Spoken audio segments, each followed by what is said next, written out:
Hi, Helena. Hi, Adam. And hi to all of our listeners out there. You are in for a fabulous episode today. Incredibly funny, incredibly interesting episode. But first, as always, we like to introduce ourselves up front. So, Helena, tell us all about yourself. My name is Helena Dix. I am an operatic soprano. That means I sing high notes and I do it all around the globe, and I love it, visiting and camping out on stages all around the world. I'm also a foodie, a dog lover, and if you hadn't already worked it out, I love to laugh. And I am Adam Miller. I'm a former opera singer turned producer, writer and director. And Helena, you and I have had the great pleasure of working together over the years. So this episode was so far-reaching and so fascinating that we've decided to break it into two parts. So today's episode is part one of the interview with the wonderful Sarah Playfair. Sarah is a distinguished British opera casting director, and she's had a career that spanned a number of decades, and you'll hear so many wonderful stories across this podcast. She's worked for all kinds of major UK opera companies, including English National Opera, Scottish Opera, Welsh National Opera, Glyndebourne Festival Opera, and since then she's gone on to become a freelance casting director, working with all sorts of other companies as well. As we enter the chat today, I think we pick up partway through the conversation where we're chatting about Sarah's involvement in Kenneth Branagh's The Magic Flute. Wonderful, wonderful movie. That gives you a little bit of context, and if that sounds interesting, then listen on. And I actually checked the Garsington audition records to see if you ever auditioned for us. And you cancelled your only audition. I was going to say, I think I did. You did, 2004. Wow. I'm trying to remember which year it was that I came on board as deputy company manager. I spent a season there. Yes, and that would have been about 2011, something like that. Yeah. I thought I remembered you in another context. But I remember you, I think, in Magic Flute at the Academy. That's right. Yes. Oh, gosh, that was fun. Maybe Night at the Chinese Opera was around about that time, too. That was me as well. Yeah. No, I really enjoyed that. Oh, wow. What a memory. I was going to say, that's a very impressive memory. No, it isn't. I've got a very fragmented memory and things just pop into my head. And what I can't remember is, were you double cast in the Magic Flute? I can't remember if you were on the night that I brought Ken Branagh to see it. Do you remember that? No, because I think I was double cast with Victor Rudd. Vic? I think it was Vic. Yeah, who was just fantastic. Well, I remember bringing Ken Branagh to see it because we were doing the Magic Flute film together and he'd never seen the Magic Flute. So are you telling me, though, that Kenneth Branagh directed that Magic Flute, the movie, without having seen it beforehand? No, he'd seen the only one he'd seen was the Academy production. That is amazing. That's hilarious. Absolutely amazing. I told him he needed to see a production. He'd never been to an opera. Why did he take on that project then? That's fascinating. I don't think. And well, the thing is, I also tested him out. But yeah, no, I tested Ken very roundly during the course of the casting process, and he's got a really, really good ear and a real instinct. I mean, the film ultimately was not a massive success. It fell between every possible stool, but it was enormous fun to work on. It looked amazing. And it was a great pleasure to work with. I have to say, like, I'm a bit of a Magic Flute nerd. It's one of my favorite operas. I really enjoyed that movie. I really found it. It was beautifully sung. It was charming. It was light and it moved. And I'm like, well, that's what you want from a Magic Flute. It told a story, didn't it? That's it. Absolutely. And it was an interesting interpretation, and it used film as a legitimate medium. So there's no point putting something on film if you're not going to make the most of the medium. And I think we've got better at that as a society over time. And I think he did that incredibly well. Like, I felt like, yep, that's something you could really only do on film. For me, it was a huge experience, really important, because it's the only time I've ever worked on I've worked on a lot of television, but it's the only time I've worked on mainstream film. And it was absolutely eye-opening as to what was possible, the way it was done, even the way the sort of screen testing way we were in the end, the late stages of casting were just completely different. I mean, somebody would come into the room and Ken would immediately know if they would tell on screen or not. I couldn't. Wow. I could only tell once I saw the feedback and the video that we'd taken during the process. And it was a fascinating process. It was 6 months of the hardest work. I don't think in that 6 months I had more than 4 hours sleep a night at any time. It was absolutely shattering and I loved every moment of it. And what was that process like for you? What did you do as part of that process? I was the casting director, and so I had to, and it was in English, and we specifically said that we would advertise and look for casting all over the English-speaking world, and we did. We looked at people from America, from Africa, from the subcontinent, from Hong Kong, and certainly from Australia and New Zealand. So we really had a huge, and it was before the days of being able to send a link. So I had to set up a post box to which people would send videos. Oh, wow. I mean, actual videotapes. I still have some of them now. Some of these boxes are part of that process. Oh, wow. So I was getting videos from all over, and I had a post box, a mailbox, etc., which would be just filled with these huge videos I had to go and collect every day. And then I whittled those down to the people that I thought we should see. And we did. We saw a lot. And Ken didn't want to hear them sing. He trusted my judgment. He listened. When they came, they didn't sing. They met him and they talked to him. So you would filter the vocal kind of idea, and then initially, yes. And then once we got it down to the final bunch of people who came into the final or the final last stage auditions, then music became part of that. I mean, we had various people involved on the music side, including James Conlon was the conductor, but he wasn't around that much. But obviously he had to say, and he was involved in those last stages. And it was just a question of whittling it down and whittling it down and whittling it down. But we saw quite a lot of people in the final stages, which were actually screen testing in London. I mean, there were a few. There was one role that we didn't actually do any testing for, but we had. I'll tell you how that came about. It was Sarastro. I said, look, the person we need to try and get, because he does speak English, but he's not a native English speaker, is René Pape. When we were in Chicago interviewing people, not auditioning them, Ken heard some people met some people in Los Angeles, and the main bulk of Americans we heard in Chicago. And I was there for those. I didn't go to LA. I was because Ken was going anyway for some film thing, and he just saw some people there while he was there. But in Chicago, and we went there specifically at a time when two of the people we were interested in were involved in Fidelio. Actually, three of the people, though the third one never made it into the last cut. One was Joe Kaiser, who was singing The First Prisoner, who ended up as our extremely good Tamino, and then gave up singing. He now runs restaurants. But it was a really, really good, promising singer. Yeah. Fantastic sort of young Helden tenor voice. For me, that's exactly what Tamino should be. Yes, he should be heroic. It should be a budding Helden tenor, but not there yet. You don't want it oversung. And that's exactly what Joe was. And Ken immediately fell for him, and that was fine. And René Pape was singing Rocco. Wow. And so we'd arranged that he and Ken would meet after, and in the interval, we went backstage to get a cup of coffee because it was a dress rehearsal. And I said, to René, then you and Ken are going out afterwards together just to get to know each other. And he said, aren't you coming too? And I said, no, it's you and Ken. And so off at the end of the evening, off they went. And anyway, but the main thing was he was completely thrilled because he said, you won't believe what happened. He said, we left the opera house and then we went. And then René said, I've got to go and see a friend quickly on my way to the bar we're going, wherever they were going. And he said, do you know who the friend was? It was Daniel Barenboim. This is Ken Branagh, completely starstruck by me. That's hilarious. Barenboim. I love it. Symphony Hall before he was about to do a concert. Anyway, for me, it was an amazing experience, and I will never forget it.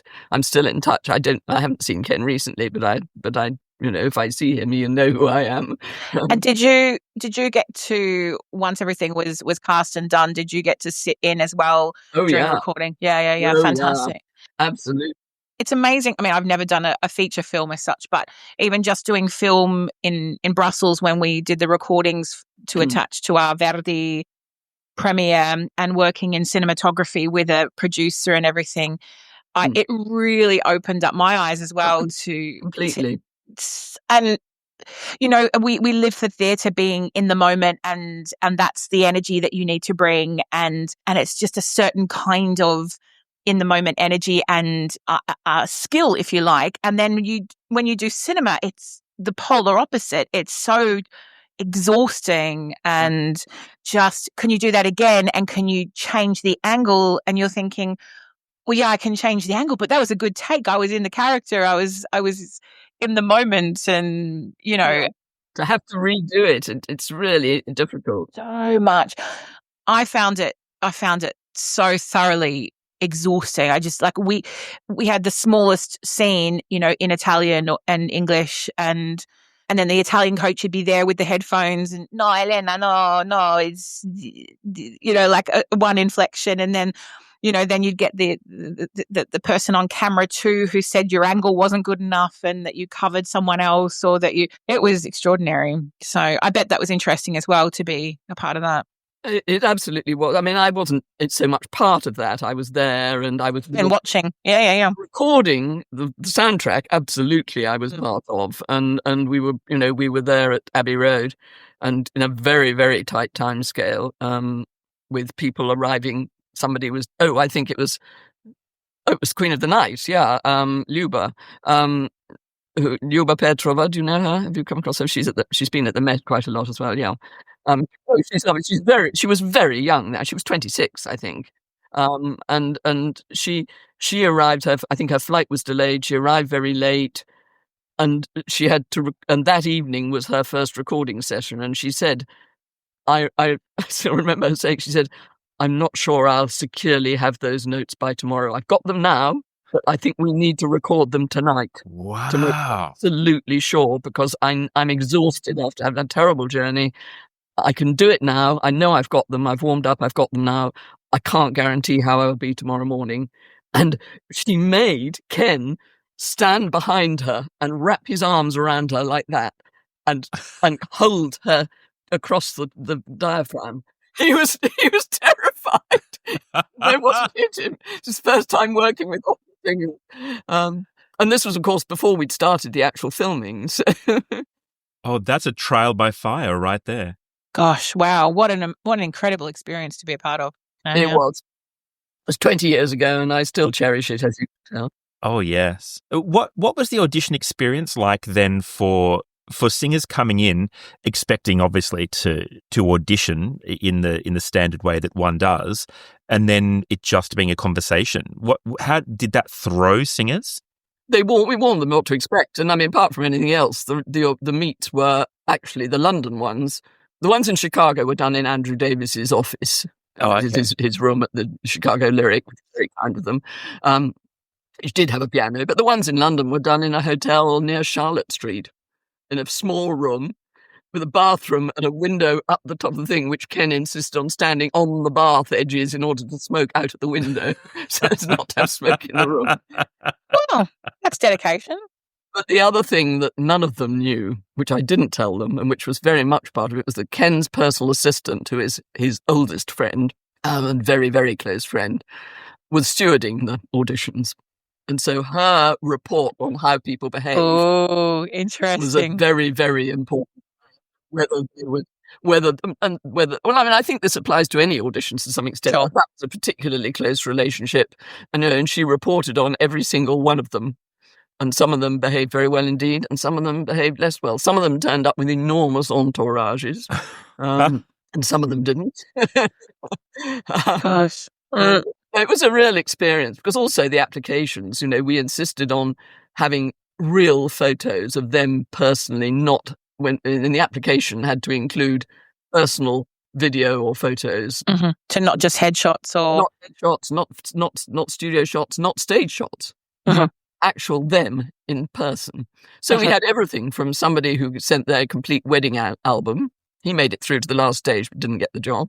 I still remember that wedding album. Oh, I'm going to do that. I love that. Another one who sent a video of herself in a very skimpy bikini paddling in the waves somewhere. Then I'm definitely doing that next time. Okay, that's going to be my next. That's how you got Mimi, right? Wasn't it? Totally. No, I mean, it was completely. Honestly, the whole process was so different from anything else I've been involved with, and the final stages where we flew in people from all over the world for screen testing in the warehouse in London was amazing. I mean, it was very extraordinary. So anyway, so that was but it was 20 years ago. The only other thing I've done around like recording that kind of thing was I was the voice for the Audi advert of the giving birth advert, where it was quite a controversial advert where the car came out of the other car. It was like a new life thing with Audi. And I went into the recording studio to do it, and the composer was there, and they'd give me this really weird piece of music. It was very strange. He said, Helena, I got recommended you because they told me that you're the queen of high notes and you've got really good breath control, and that's what I want. I just want high notes and breath control. And I said, okay. So he gave me this music, and it was okay. It was fine. And so I get into the studio, and it was all on this like, yeah, it's really good, really good. Okay, now what I need you to do is, I want the high notes to sound like they're giving birth. I want you to make a noise. The high notes to sound like and I'm like, excuse me? And he said, can the high notes sound like you're in labor? And I went, do you want me to scream? Or like, I'm assuming you've never been in labor yourself, and I certainly never have been either. So but it was such an odd process having the composer no, you just sound like you're releasing the child out of your high notes, It's, oh, God. Seriously, it was such an odd thing to me. Did you achieve it? I can't remember them. I'm sorry to say I can't remember the ad. No, don't be sorry.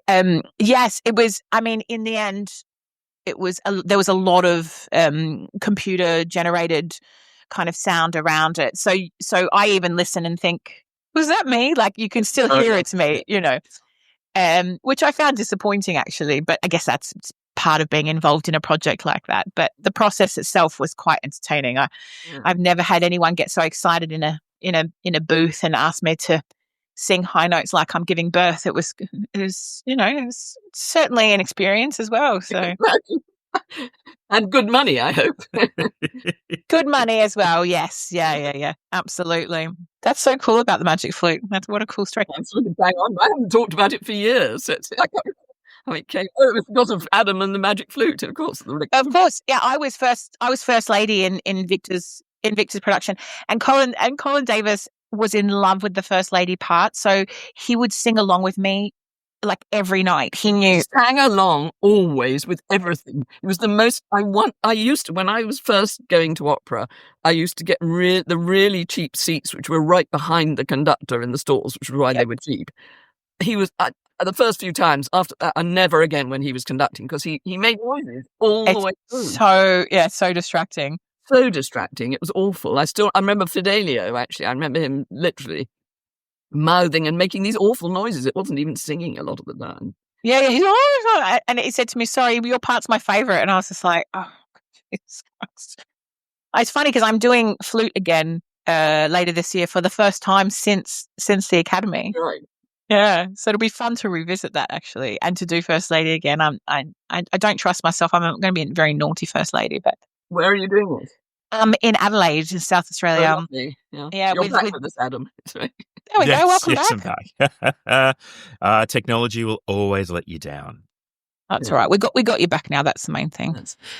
Well, actually, probably the fact that my technology just gave out leads on to one of the questions that I was really curious about. Living in the digital age that we do now, Sarah, do you think it's important for singers to have an online presence? And, do you check their websites, their social media, those kinds of things when you're looking at casting for all these companies? I'm afraid to say I think it is important, and I'm sorry for that fact, because it's not like the real thing. On the other hand, it's also very useful. I think it's very useful in enabling us the digital presence, both in terms of website and in terms of easily sendable clips or whatever, audio or video clips and or full things, and being able to access what they've done, what people have done, and be able to look at it without having to rely on them to send the good bits, Yeah. I think it is very important. I mean, I would say that I would be very rarely, and I'm not sure that I ever have,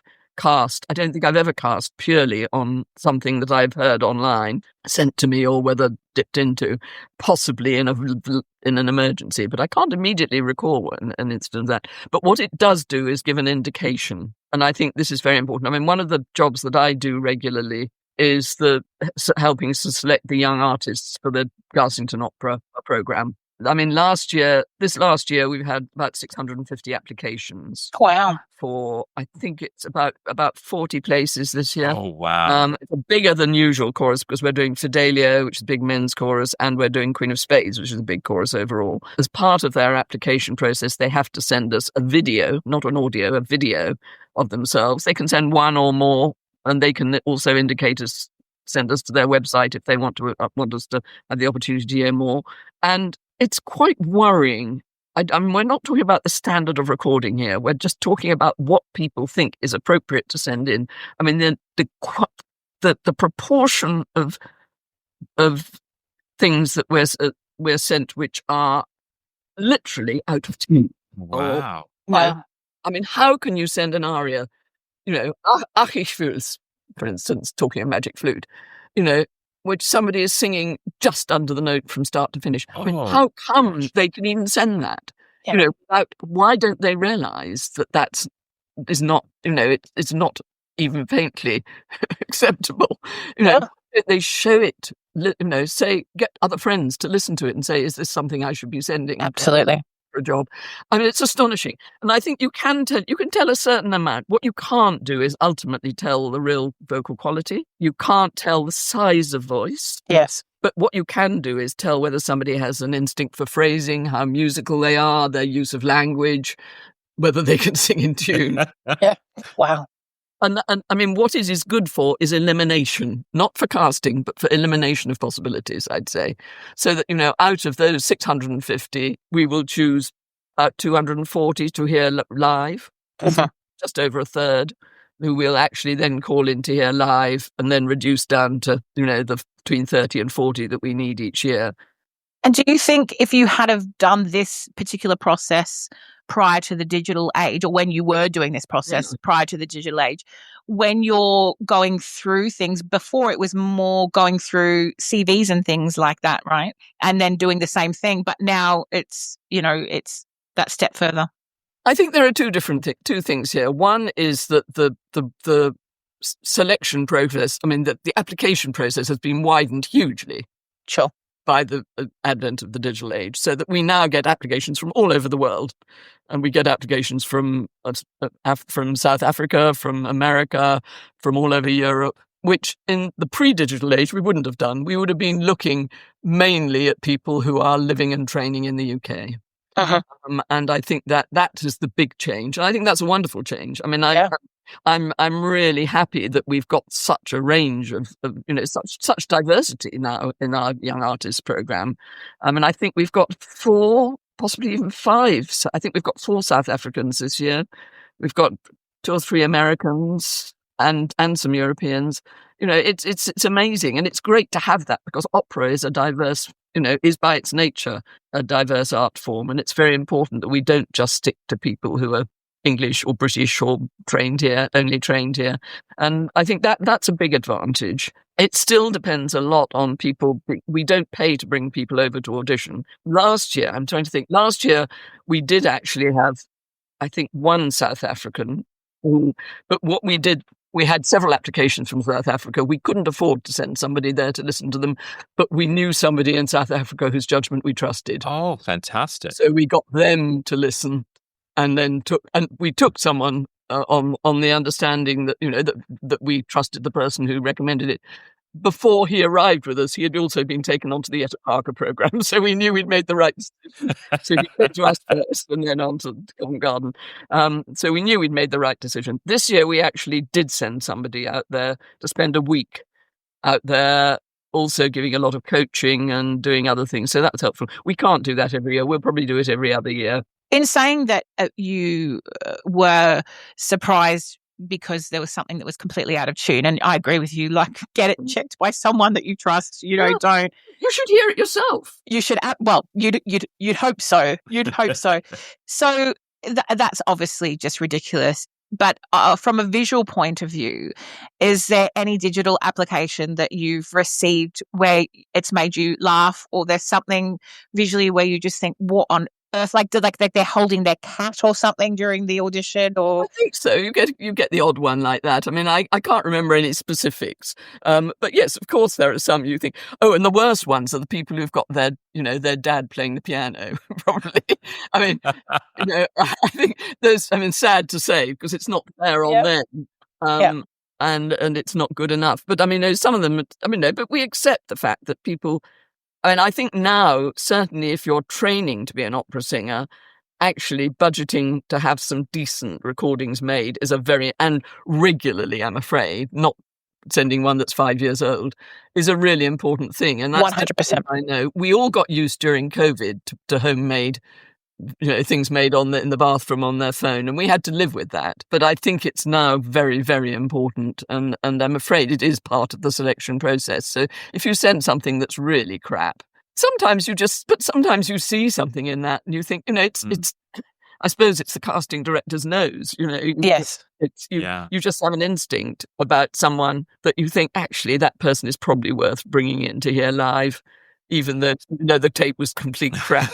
Yeah, I work with quite a lot of young singers, and I do a lot of masterclass things, and so thank you for answering that, because these are questions that kind of come up as well, and I say to them, investing, so all these prizes and awards and bursaries and things, and I had a singer ask me recently, the prize money is such and such, what should I say I'm going to use the money for? And I said, gosh, I said, well, first of all, you're in this digital age. So actually, like, the very first thing should be getting a fantastic recording and, having your training towards that recording and getting your coaches and producing something that you're happy with. And I find it incredibly interesting as well how many singers, I mean, we see a lot of these professional recordings that are done now here in London at very similar studios, and the recording quality is fantastic, and the audio and the visual is really lovely. It surprises me as an older singer how many of them are really boring. Like, and I say to these people, we're in this age where the casting people are going to be watching hundreds of these recordings, and yes, okay, great, congratulations, you sound great, and maybe hopefully they'll see that in you. But actually, like, what makes you stand out? What makes you? I'm not asking you to do cartwheels, but just even things like, not playing it so safe, in the sense of you're not in a live space. You haven't got the audience with you in that moment. And what do we look for in a recording? We look for color and texture, and it's really interesting. Yeah. I mean, I think it's very difficult to know, because, of course, we also all react in a different way to these things. And one of my big hates is somebody who puts a whole performance into a recording. Sure. A performance which doesn't relate to anything that I've seen or anywhere, and it's the same with auditions, that, somebody come. I think it's different if somebody is in the middle of a run of Figaro and they can't do Sebo Ballari without doing some, Of the staging. Staging. That's completely acceptable. Uh-huh. Something that's been invented for the occasion doesn't work. Is there anything in particular that stands out to you that's particularly amusing that you've seen? You don't have to name names, of course, but... No. I mean, I can think of any number. I mean, I cannot tell you how many bloody Marguerites we've had who kneel down and take the jewels out of the box. No. That must be one of my least favourite arias of all time, along with anything by Menotti. That's a good tip right there. Nothing by Menotti. Definitely not the jewel song. This is good advice. We like this. There are others as well, but those are my particular hate. But no, I think that we get plenty. We've over the years. I mean, I've been doing this for over 50 years, Helena. I can remember some horrendous ones. I bet you could.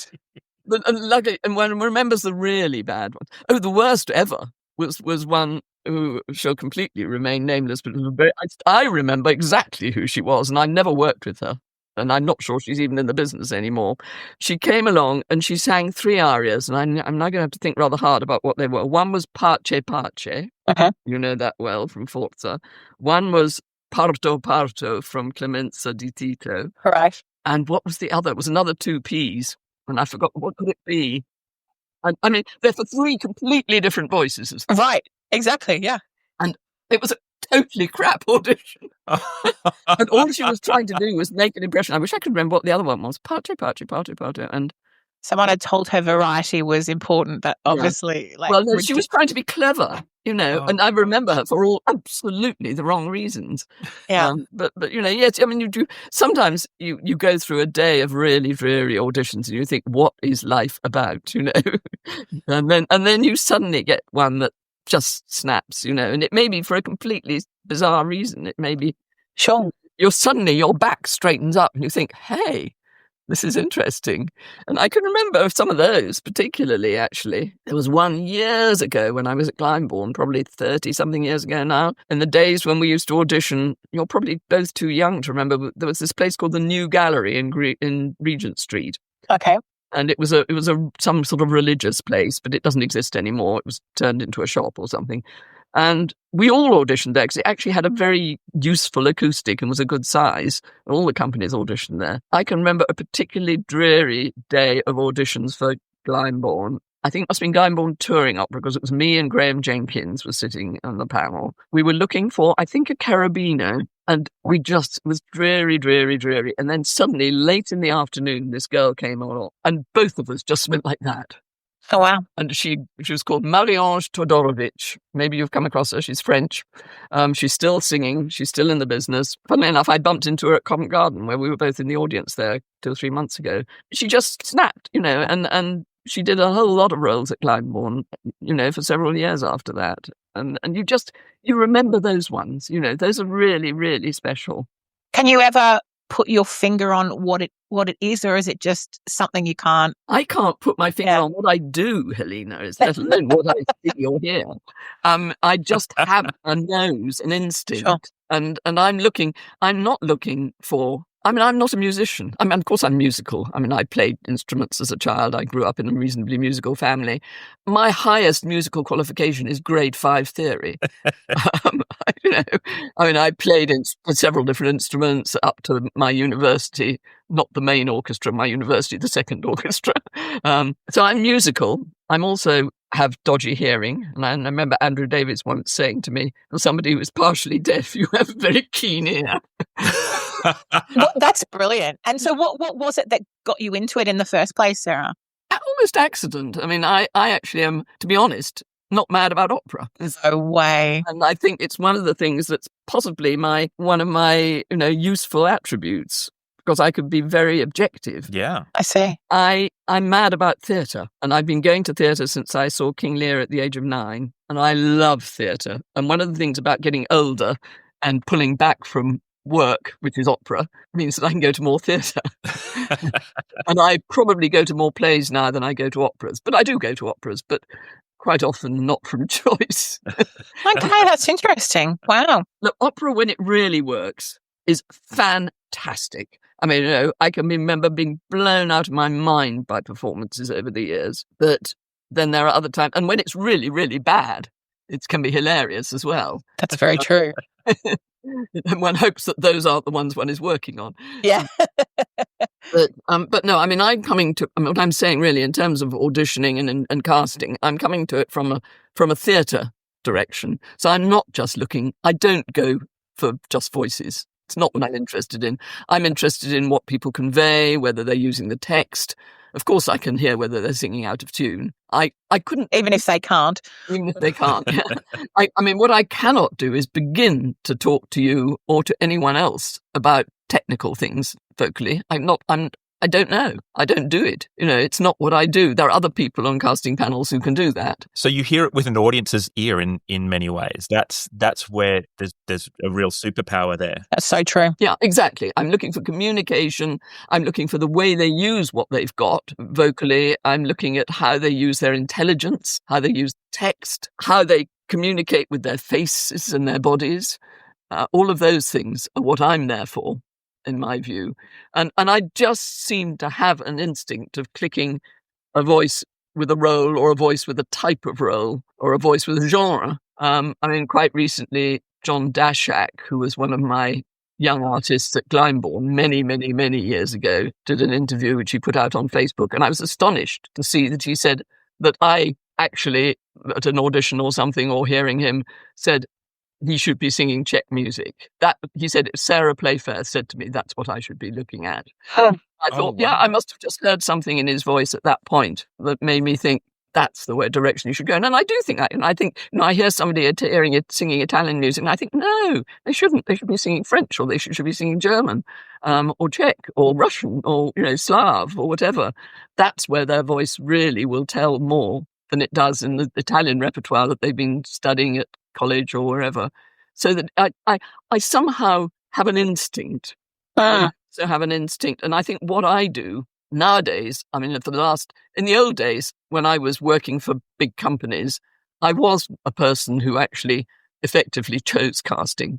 I haven't done that for over 25 years now, 27 years since I left Glyndebourne. I'm an advisor, not a chooser. I see. And sometimes, depending on the context, my voice has a bigger or lesser pull. I mean, I mean, at Garsington, for instance, I'm purely an advisor. In the end, Dougie is the person that makes the decision. And if he wants someone, he wants them, that's it, even if I disagree.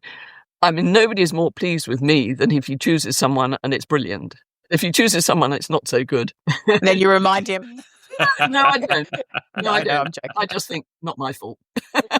It doesn't. But, I mean, I'm taking Dougie as one example, but I mean, this is the way it is. I mean, for years I've worked with Birmingham Opera Company, for instance, with Graham Vick, who was a very, very close friend for many years, but also a colleague. And I used to love the arguments with Graham. Graham always knew what he wanted, but he would also ask me to come in and give him new ideas. And I would bring in ideas, and he would say, "Why did you bring that person? They're completely not for me." And I said, "I was just testing you out." And I think it's somebody who's interesting, but probably not for you and for Birmingham. But I can tell you, I'm using them somewhere else. It's choosing who is right for Ken Branagh, Graham Vick, Louisa Muller. It's kind of. It's kind of, and similarly with conductors. So it's, who is right for Dougie, who is right for Graham Jenkins, who is right for Andrew Davies. Yeah, and right musically and temperament-wise as well, of course. Both. Yeah, absolutely. Yeah. And it's, I can't tell you how I do it. I mean, I sometimes lie in the bath thinking, how do I do my job? The answer is I don't know. There's a fantastic book called The 6 Types of Working Genius. And one of the genius categories that they define is the genius of discernment. And it sounds like that's clearly one of your strengths. Everything you've described is exactly what this book talks about in terms of this working type of genius. Well, I wouldn't call it a genius in my case, but I think but I think it's also the ability not to mind. Okay. Not to mind. I mean, if you get it wrong, then you have to think, why did I get that wrong? But not to mind if you get it wrong, because you can always do it better next time.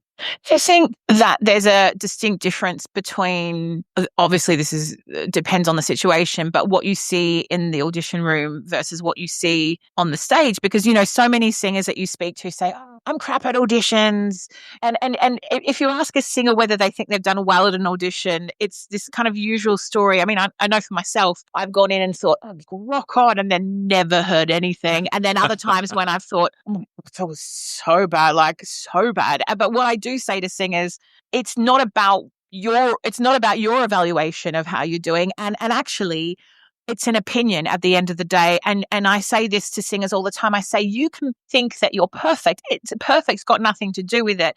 Singing all the right notes has nothing to do with it. Singing with beautiful technique and taking a breath in the right space. Like, if you need to take a breath dramatically, bloody do it in the space that you're doing it, because it's more exciting and it's live, and that's the whole point. But I bet, I mean, I've seen a couple of singers who we would call the machines, the ones who get up at competitions and auditions and they're amazing. They've got nerves of steel and they're like polished, but then you put them on a stage and it's not really that interesting. So that must be tricky too, actually, sometimes to know in the room versus the stage. It's very tricky. And I mean, it's a very unideal way to cast, but we can't go and see every singer in every performance they do. And I think the things you learn over the years, I mean, for instance, Americans come to auditions incredibly polished, and you can't begin to tell what there is underneath the skin. Yeah. And very often they're very boring because of it. But out of that, you sometimes just catch something and you think, actually, that's something we can work on. That's something, she's been trained to do it that way. But there's also the thing of a singer coming to an audition, having been told and knowing that they're perfect for a role. And that's a real worry, because what they don't know is everything around that we know. Sure. So, again, this is something I talk a lot to young singers about. I mean, Figaro is a very, very good example as an opera. So a young singer turns up. She's just the right age. She's just the right stage. She's been told by her coach that she should be singing Susanna right now. And it's perfect that she's going to audition for that company, because that's the sort of company she should be doing it. What she doesn't know is that we've already cast the Countess. We've already cast Cherubino. We've already cast Figaro. And she doesn't fit that combination. Nothing she can do about it. It may be to do with her voice. It may be to do with her figure. Or her size, height. Height is important in Figaro. Countess and Cherubino, theoretically, they should be of a height. Yes, it doesn't always work out like that. Yes. But there are reasons that she has no idea come into play here. Yep. And she can do a stonking audition, but she's just not right in the context that we've already got set up. Exactly. Yeah. The thing is that the next week she could go and audition for a company and be cast immediately, because she's right for Absolutely. that. Yeah. And she mustn't take that personally. You told me a great story many, many years ago about, and I've never forgotten it, and I still tell it to everybody, about how you were asked to cast a Rodolfo in Bohème with certain size hands. Do you remember that? It wasn't Rodolfo, but it wasn't Rodolfo. Do you recall? I remember you telling me this. Yes, I know the incident. And I remember it blowing my mind, because I just thought, hang on a minute, what? Like, how is that a thing? It was a new opera by Jonathan Dove. It was called Life is a Dream. Okay. And one of the factors was that, I always ask directors or conductors to give me a little sort of couple of sentences about what they need in a role, what they're looking for in a role. And in this case, the only note I had from Graham Vick, who was the director, was he must be capable of defenestration with aplomb. Throwing somebody out of a window. And in walked Eric Green. You know Eric? I know of Eric, yes. He walked into the room. None of us had ever met him. I can't even remember how I found Eric. I must have found him by recommendation from someone. He hadn't sung anything in this country before, I don't think. And in he walked with the biggest hands I have ever seen. And I just nudged my neighbour on the panel and said, look at his hands, he's got the job. Before we've even heard him sing a note. He's hired. That's it. And of course he sang a fantastic audition, and he went on to do a lot of work with us in Birmingham and with Graham all over the world. And he's a fantastic singer. Absolutely. And performer.